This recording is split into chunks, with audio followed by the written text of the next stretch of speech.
Tajuk utama 5 Zulhijjah 26 Julai. PKP akan dikuat kuasa semula jika kes COVID-19 naik 3 angka. Guru SMK Bandar Berhang 2020 maut.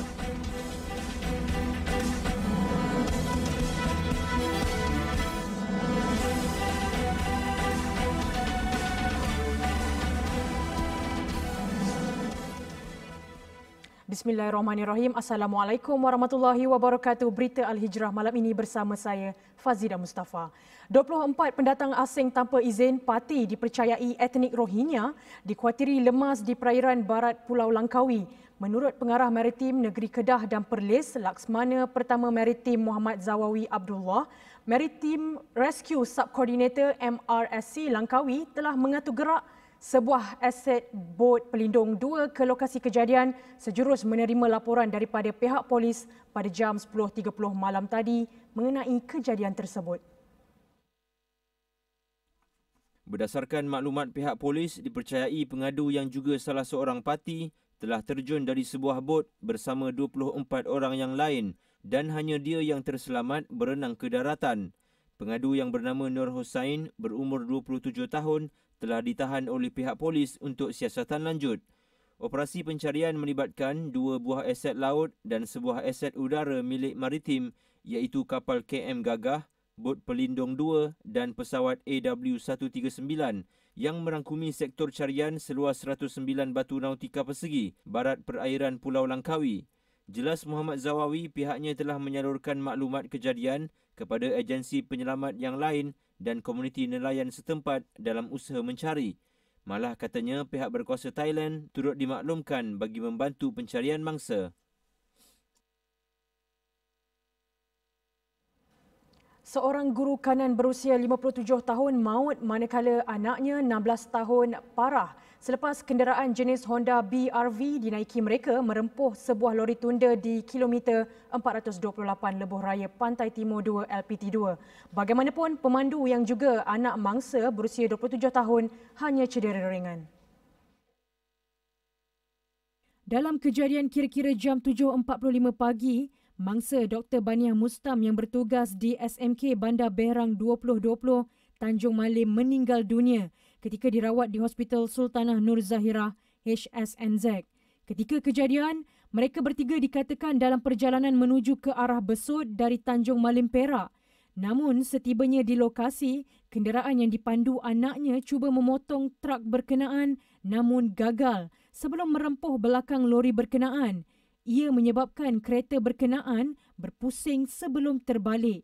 Kemalangan itu turut menyebabkan seorang lagi anak lelaki mangsa, Farhan Amirul Rashid, parah di anggota badan, manakala pemandu dan kelendan lori tunda itu tidak mengalami sebarang kecederaan. Mayat mangsa dibawa ke unit forensik HSNZ, manakala 2 yang cedera kini dirawat di hospital sama. Kes disiasat di bawah Seksyen 41-1 Akta Pengangkutan Jalan 1987. Selepas 7 hari tiada kes kematian akibat COVID-19, hari ini Malaysia mencatatkan 1 kes kematian menjadikan jumlah kumulatif 124 kes. Ketua Pengarah Kesihatan Datuk Dr. Nur Hisham Abdullah berkata, kes itu membabitkan seorang wanita berusia 63 tahun. Datuk Dr. Nur Hisham dalam kenyataannya hari ini mangsa mempunyai latar belakang penyakit darah tinggi, kencing manis dan hiperkolesterolemia. Mangsa juga mempunyai gejala demam dan batuk pada 3 Julai lalu dan mendapat rawatan pada 9 Julai sebelum dirujuk ke Hospital Umum Kuching pada hari yang sama untuk rawatan lanjut dan disahkan positif COVID-19. Keadaan wanita terbabit didapati merosot dan kemudiannya semakin tenat dan disahkan meninggal dunia jam 12.04 pagi tadi. Dalam pada itu, 13 kes baru positif COVID-19 dilaporkan hari ini membabitkan 10 kes penularan dalam negara dan 3 kes import.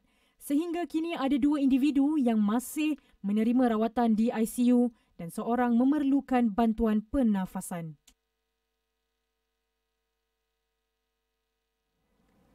Kerajaan akan kembali melaksanakan Perintah Kawalan Pergerakan PKP sekiranya kes positif COVID-19 mencecah 3 angka. Menteri Kanan Keselamatan Datuk Seri Ismail Sabri Yaakob berkata, jika kes terus meningkat, kerajaan tiada pilihan melainkan menguat kuasa semula PKP sekaligus menghadkan pergerakan dan aktiviti rakyat negara ini.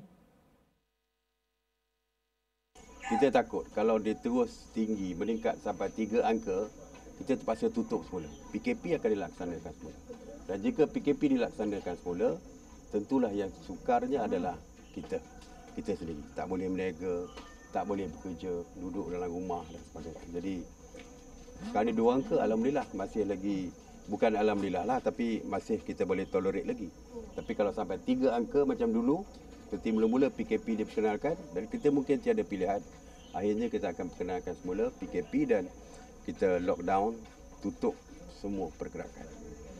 Tambahnya, kerajaan memandang serius laporan Kementerian Kesihatan yang menyatakan kes COVID-19 meningkat 4 hari berturut-turut. Ia disebabkan kealpaan rakyat negara ini dalam menjaga SOP pencegahan penularan wabak maut itu. Datuk Seri Ismail Sabri berkata demikian ketika ditemui media selepas melawat anggota veteran Angkatan Tentera Malaysia ATM di Wakaf Mek Zainab, Kota Baru siang tadi. Dalam pada itu, Timbalan Menteri Perdagangan Dalam Negeri dan Hal Ehwal Pengguna, Datuk Rasul Wahid berkata, jika PKP dikuat kuasa semula, pihaknya beri jaminan stok bekalan makanan, perubatan dan keperluan harian mencukupi. Jelas beliau, kerajaan sudah mempunyai pengalaman mengendali PKP dan pihaknya sudah dipersiapkan bekalan bagi menghadapi sebarang kemungkinan.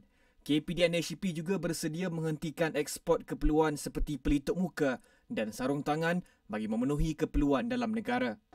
Jadi jika harap tak berlakulah di Sarawak ni, di Kuching ni, maka kita rasa ianya dah ada dalam SOP kita, ada dalam pengalaman kita dan ia tidak menjadi suatu benda yang barulah dan tidak memberi beban kepada kita lah untuk nak buat satu prosedur baru kerana telah ada pengalaman mengendali dan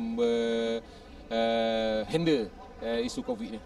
Beliau ditemui media selepas merasmikan program Semarak Merdeka at Komuniti Peringkat Hulu Terengganu di Pasar Besar Kuala Berang pagi tadi. Mulai 1 Ogos ini, rakyat diwajibkan untuk memakai pelitup muka di tempat awam dan hari ini kru Berita Al-Hijrah telah meninjau tahap persediaan orang ramai di sekitar ibu negara sama ada masih alpa dengan SOP ketat itu atau sebaliknya dan bagaimana pula dengan stok pelitup muka, adakah ia mencukupi? Wartawan Hanisa Hasanuddin ada butirannya. Dunia dilanda COVID-19 sejak Mac lalu dan telah mengambil nyawa hampir 650,000 orang sehingga kini. Di Malaysia, graf menunjukkan tanda positif. Namun sejak akhir-akhir ini, ramai yang leka dengan SOP pencegahan COVID-19 menyebabkan kes baharu positif kembali naik kepada 2 angka. Khamis lalu, kerajaan telah mengambil langkah terbaharu untuk mendenda RM1,000 kepada sesiapa yang tidak memakai pelitup muka di tempat awam. Namun ada sesetengah rakyat yang takut stok atau harga pelitup muka akan naik disebabkan permintaan tinggi. Dah beli dah siap dah ada dah. Tapi kena stok lah. Kalau dah stok satu organ kalau wajib pakai mungkin benda tu akan jadi susah lah nanti. Dia akan jadi masalah kat situ lah. Memang dah siap beli lah. 2-3 kotak simpan kat rumah lah senang. Kalau macam budak-budak ni beli online. Budak-budaknya beli kat online. Macam saya punya ni beli dekat banyak kat kedai runcit ada. Macam kaki ada. Namun ada juga yang berkata agak sukar untuk membeli pelitup yang bersaiz kecil untuk kanak-kanak. Yang baru ni tak ada beli lagi mas. Tapi sebelum ni beli satu kotak yang triple ni dalam RM45. Tapi last malam malam ada tengok dekat kedai ada jual 29 macam tu lah. Maknanya tak adalah jatuh sekeping RM1 kan. Boleh lagi lah, lagi satu untuk budak sekolah lah. Kalau macam anak-anak tu nak cari yang budak ni yang payah sikit lah. Walaupun penjualan secara dalam talian lebih murah, namun ada yang tetap ke farmasi untuk membeli pelitup muka yang lebih berkualiti. No, I usually go to clinics and pharmacies. because you get the good genuine ones, not online. Price, okay, good quality, you pay more. Okay, good quality is what you get in clinics, medical clinics and pharmacies. Bagaimanapun kerajaan sudah beri jaminan bekalan pelitup muka dalam negara mencukupi walaupun pemakaiannya diwajibkan. Mungkin bagi sesetengah orang, denda RM1,000 bukanlah jumlah yang sangat besar. Namun sanggupkah anda untuk memperjudikan kesihatan diri sendiri dan juga ahli keluarga yang tersayang dengan tidak memakai pelitup muka di tempat awam, sedangkan dunia masih lagi buntu mencari penawar bagi pandemik COVID-19 yang membunuh ini? Berhati-hati dan mencegah, hanya itu ikhtiar yang kita dapat untuk bersama-sama membantu mengekang penularan wabak COVID-19. Hanisa Sanuddin, Berita Al-Hijrah. Fauzia Muhammad, rakyat Malaysia terpilih tunai haji tahun ini.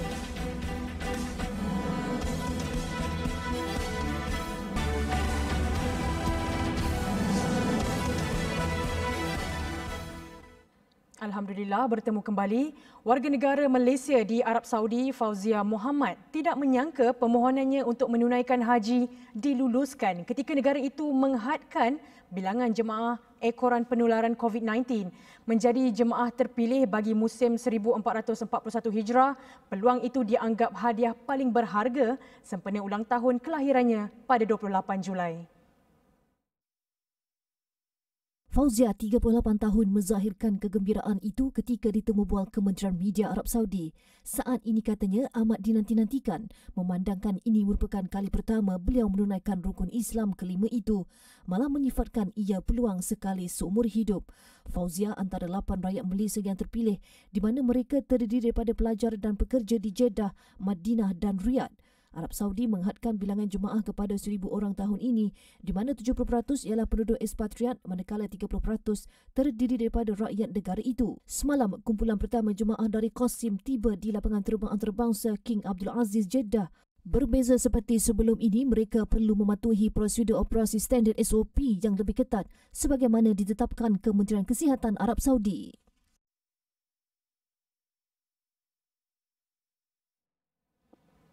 Rasa syukur dan teruja itu turut dirasai seorang pelajar di sana yang terpilih untuk menunaikan ibadah haji. Dan bagi berkongsi detik berkenaan, bersama kita di talian Skype sekarang, pelajar tahun kedua Pengkhususan Syariah Universiti Islam Madinah, Muhammad Uwais Muhammad Rosli. Assalamualaikum. Waalaikumsalam warahmatullahi. Baik, Uwais, kami tumpang gembira kerana terpilih tahun ini. Jadi, boleh kongsikan dengan rakyat Malaysia kegembiraan itu selepas terima mesej daripada Kerajaan Arab Saudi?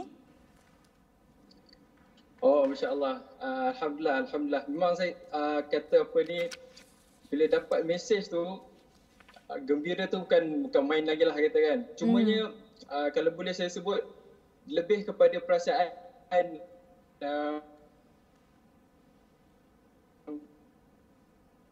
tak sangka.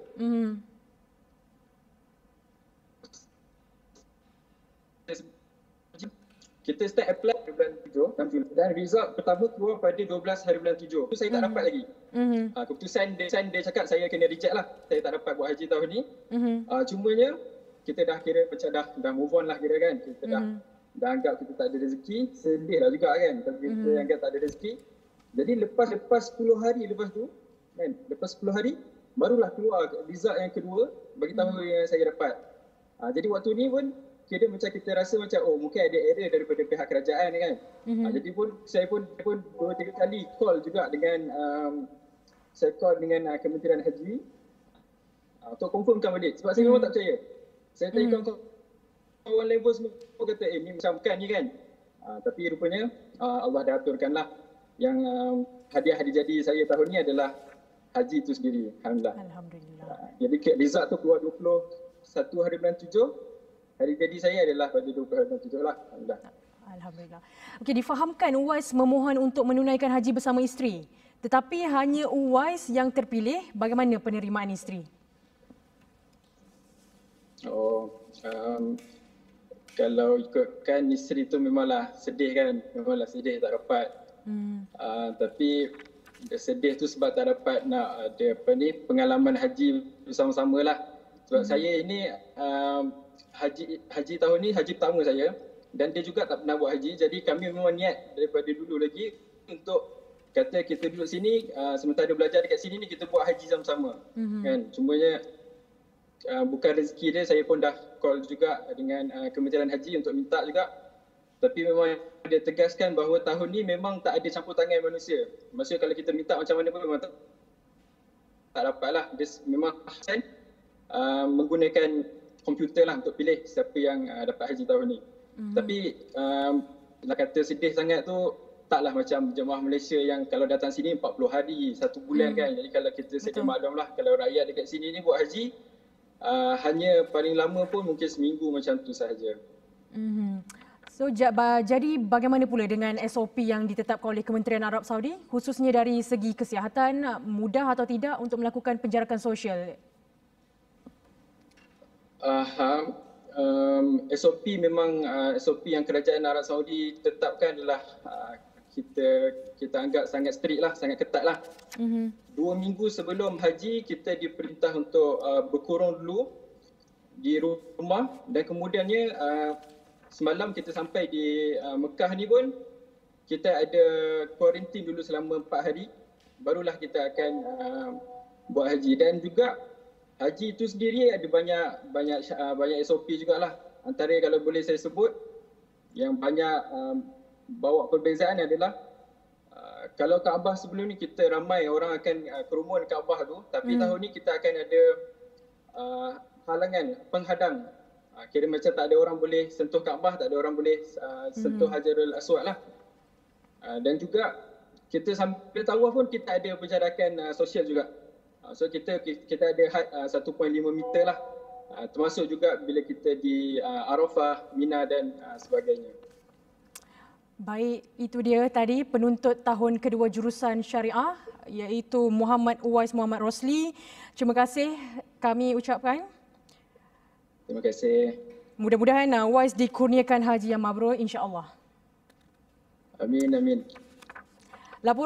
Kita ke laporan seterusnya.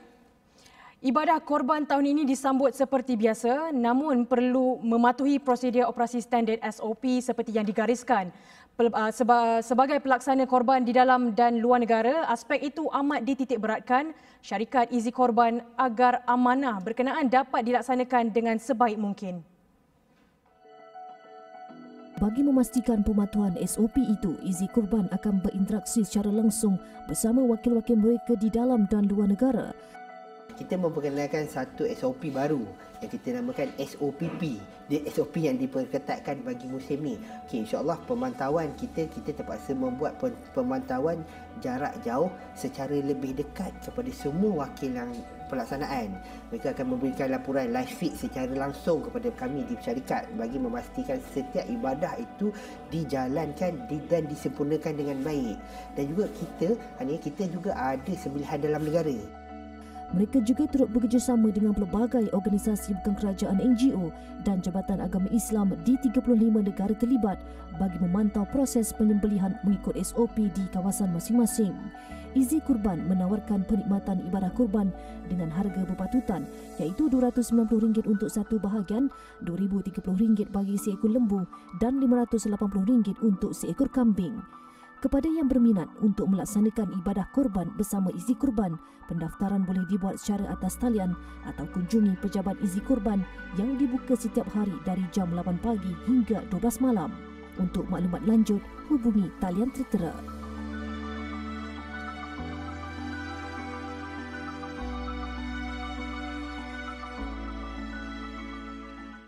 Optimis dengan gerak kerja berbentuk sukarelawan yang dilaksanakan Yayasan Dakwah Islamiah Malaysia Yadim.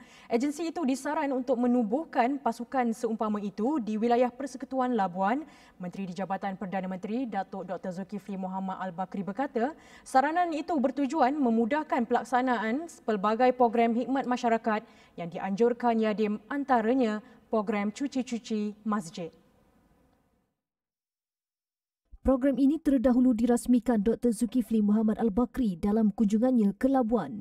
Pelaksanaan program cuci-cuci masjid di Masjid Jami' Layang-Layangan sementara ini menggunakan sukarelawan dari Sabah. Program yang mendapat kerjasama Majlis Agama Islam Wilayah Persekutuan Mawib, Jabatan Agama Islam Wilayah Persekutuan Jawi, Jabatan Bomba dan Penyelamat JBPM ini bertujuan menggalakkan aktiviti bergotong royong membersihkan masjid dan surau terpilih. Yadim dalam pada itu turut menyampaikan sumbangan barangan keperluan asas kepada 200 asnaf di Kampung Layang-Layangan dengan kerjasama Pusat Pengutan Zakat Wilayah Persekutuan, turut menerima bantuan pesakit kronik dan warga emas.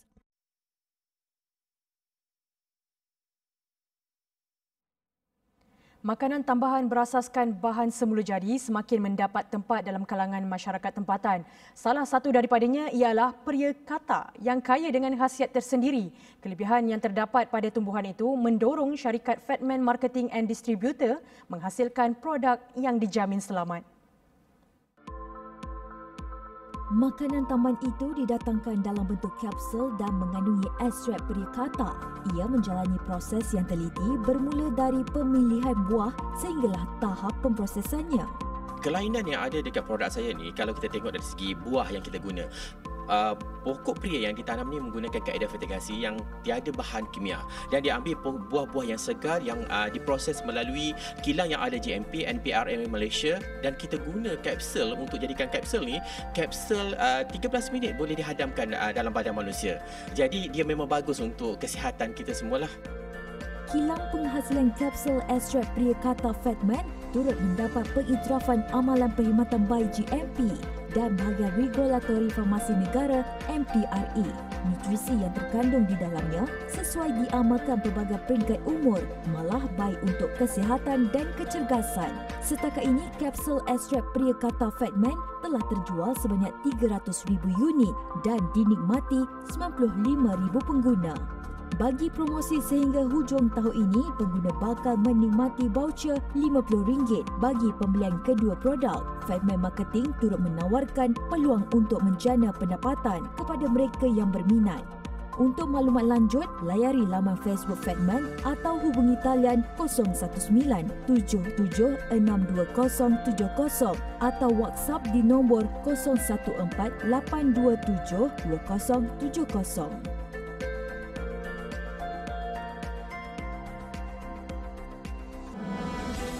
Pecah amanah majikan lebih RM100,000.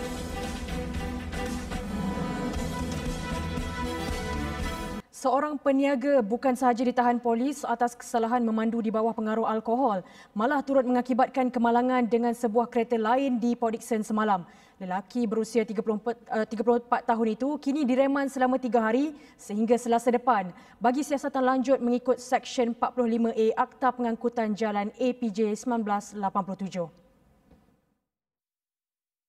Polis menahan pemandu itu susulan kemalangan membabitkan 2 buah kenderaan di kilometer 3.2 Jalan Pantai Port Dickson kira-kira jam 4.45 petang semalam.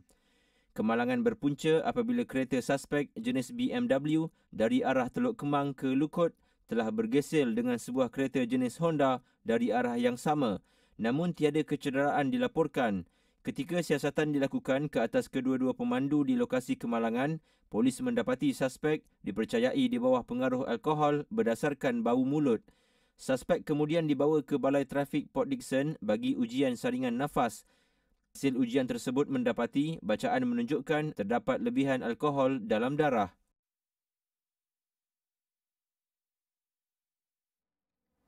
Di Kedah, seorang bekas penasihat peribadi kepada usahawan terkenal Datuk Dr. Cik Rozmi Cik Din dihadapkan ke Mahkamah Session Alustar hari ini atas 13 pertuduhan wang haram membabitkan lebih RM100,000. Perbuatan itu didakwa dilakukan di antara 10 September 2014 hingga 31 Ogos 2016.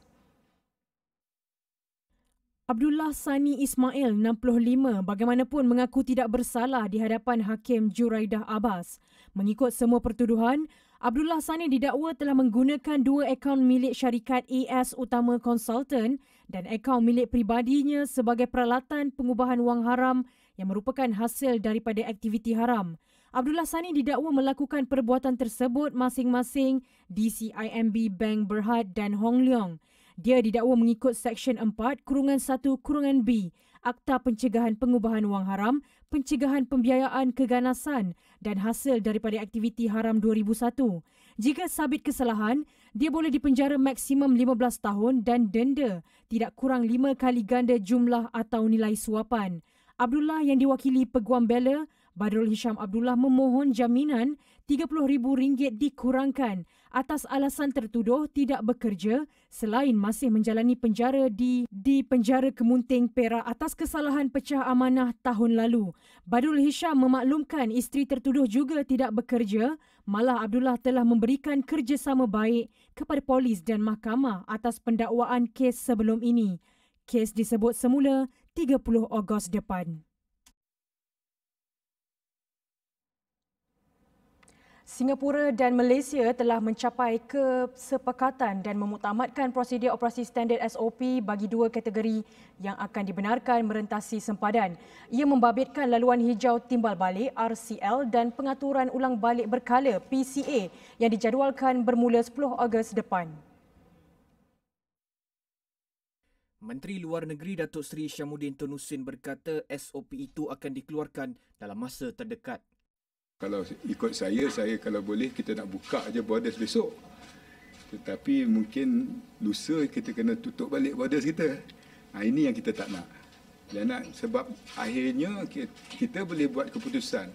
Sama ada keputusan itu tepat, wajar dan boleh membenarkan kita melihat kepada pendekatan lain dan kategori lain, banyak bergantung kepada mereka yang terlibat. Kalau mereka berdisiplin, mereka ikut SOP yang sedia ada dan jumlah COVID tak meningkat, tidak ada spike, then we can move on. Mereka yang terlibat membabitkan dua kategori.